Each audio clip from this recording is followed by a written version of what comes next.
Au Brésil, la grève générale de vendredi s'est terminée par de violents affrontements entre les forces de l'ordre et des manifestants bien décidés à en découdre. Dans le centre de Rio de Janeiro, au moins 8 bus ont été incendiés et de nombreuses vitrines ont été détruites. À São Paulo, craignant des débordements, la plupart des commerces sont restés fermés et d'importantes artères de circulation ont été bloquées par des barricades, provoquant de nombreux embouteillages. À l'appel des principaux syndicats brésiliens, cette grève générale, la première depuis 20 ans, aurait mobilisé près de la moitié des salariés, soit plusieurs dizaines de millions de Brésiliens.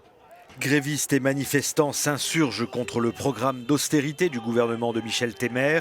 C'est surtout la réforme de l'âge de départ à la retraite qui a mobilisé les salariés. Les hommes devront notamment travailler jusqu'à 65 ans contre 60 ans actuellement. Cette grève générale intervient alors que le Brésil peine à sortir d'une récession sans précédent et où les principaux indicateurs économiques sont dans le rouge.